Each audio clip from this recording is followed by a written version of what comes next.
इनके वैराग्य को लेकर एक प्रसंग आता है कि कितने बड़े वैरागी है। एक बार पहले तो देखिए ऐसे घर नहीं थे, लोग नदियों में स्नान करते थे। तो जब शुकदेव जी रास्ते से जा रहे थे, पीछे पीछे वेदव्यास जी भी उनको बुला रहे थे, तो वो एक नदी के सामने से गए। नदी में कुछ स्त्रियां स्नान कर रही थी। शुकदेव जी सामने से गए, स्त्रियों ने ध्यान नहीं दिया, वो स्नान करती रही। वेदव्यास जी पीछे से आते, उनको देखते ही स्त्रियों ने अपने कपड़े ठीक करने लग गए। वेदव्यास जी कहते हैं मेरा बेटा 16 वर्ष का है, यानी अभी अभी यौवन अवस्था प्राप्त कर रहा है। मेरी उम्र ऐसी है कि तुम्हारे पिता से भी बड़ा हूं मैं। तुम उसे देखकर अपने कपड़े ठीक नहीं कर रही थी, मुझे देखकर अपने कपड़े ठीक कर रही थी। स्त्रियों ने कहा कौन यौवन अवस्था प्राप्त कर रहा है, किसकी उम्र क्या है, कौन स्त्री है, कौन पुरुष है, ये आपकी और हमारी नजरों में। इसलिए हमने आपको देखकर कपड़े ठीक किए। आपसे पहले जो गया उसकी नजरों में ये सब है ही नहीं, उसकी समान नजर है। वो हर किसी को एक ही नजर से देखता है। उसके लिए कोई स्त्री पुरुष यौवन बूढ़ा कुछ नहीं है, वो सबको एक दृष्टि से देखता है। वो इतने बड़े वैरागी थे, यानी उनकी नजर में इतनी सी भी असमानता नहीं थी कि कौन स्त्री है, कौन पुरुष है, किसकी उम्र क्या है, वो सबको एक ही नजर से देखते थे। तो इसीलिए उन्होंने कहा कि ये जो असमानता की नजर है ये हम और आप में है, उनमें नहीं है। ये इतने बड़े वैरागी थे। तो राजा परीक्षित कहे इतना बड़ा वैरागी राजा अम्बरीश की कथा सुना रहा है, जो राजा है, ऐश्वर्य का जीवन जी रहा है। तब शुकदेव जी ने कहा मैंने तुमको ये कथा इसीलिए सुनाई क्योंकि मैं तुमको एक अंतर बताना चाहता हूं। मेरी नजर में राजा अम्बरीश मुझसे भी बड़े हैं। क्यों बड़े हैं? एक बात बताइए, यहाँ पे कोई भी एक मिठाई यहाँ की जो बहुत फेमस हो, जो सब खाते हो?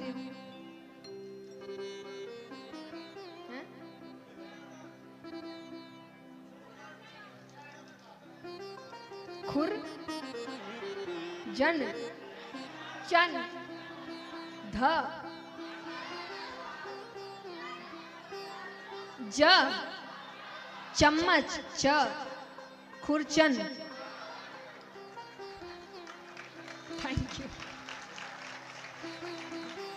ये सब खाते हैं यहाँ पे। कौन कौन खाता है? जो आप सबको पसंद है बहुत? मैं कहती हूँ आज से छोड़ दो।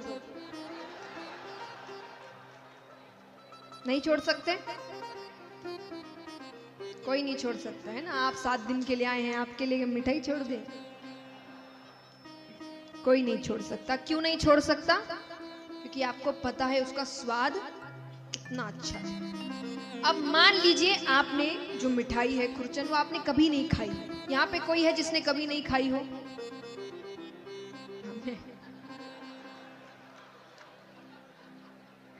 नहीं, मुझे छोड़ के कोई है ऐसा? 1-2 व्यक्ति है। चलिए मान लीजिए आपने कभी वो खाई नहीं है, आपको उसका स्वाद पता नहीं है वो कैसी है।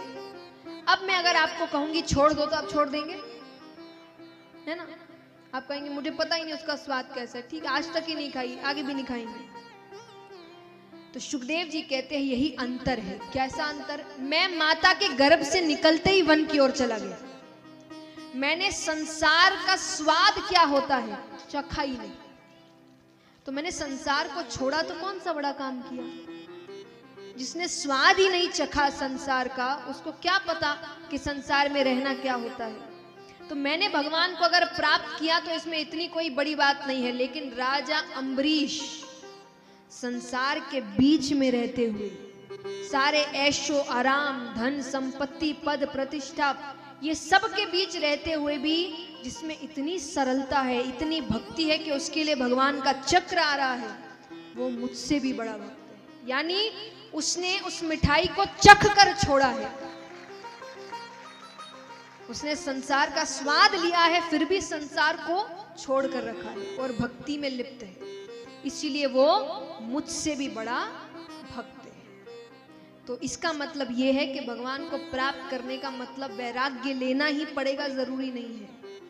आप संसार में रहकर भी, यानी राजा से बड़ा कौन होता है? राजा से ज्यादा ऐश्वर्य किसके पास होता है? किसी के पास नहीं। तो इतने ऐश्वर्य में रहकर भी आप भगवान को प्राप्त कर सकते। जरूरी नहीं है जो बोलते हैं ना कि भक्त हैं तो पैसा क्यों कमाते हैं, भक्त हैं तो ये क्यों करते हैं। भक्त का मतलब वैराग्य लेना ही थोड़ी होता है कि जो वैराग्य लिया वही भक्त है। संसार में रहकर भी इंसान भक्त बन सकता है। तो यही उदाहरण राजा अम्बरीश से सुखदेव जी दिलवाते हैं। अब इसी वंश में राजा खटवांग हुए, राजा रघु हुए। राजा रघु कौन थे? रघुकुल रीति सदा चली आई, प्राण जाए पर वचन ना जाए। यही राजा रघु हुए। इसी वंश में राजा दशरथ हुए। उनकी 3 स्त्रियां, एक भी संतान नहीं। उन्होंने यज्ञ करवाया, यज्ञ में से खीर निकलता है। खीर तीनों रानियों को दिया गया। कैकेयी माता ने अपनी खीर खिड़की पर रख दी, थोड़ी देर बाद खा लूंगी। खिड़की पर से एक पक्षी उस खीर के पात्र को लेकर उड़ जाता है। यहाँ पर सुमित्रा माता, कौशल्या माता ने अपनी थोड़ी थोड़ी खीर लेकर कैकेयी माता को दे दी। अब वो पक्षी आकाश मार्ग से जा रहा है। नीचे अंजनी माता तपस्या कर रही थी। अब वो उड़ रहा है तो पात्र भी टेढ़ा हो रहा है। तो वो पात्र में से थोड़ी सी खीर गिरकर अंजनी माता के मुख में जाती है, जिससे फल स्वरूप उनको हनुमान जी महाराज होते हैं। बोलिए हनुमान जी महाराज की।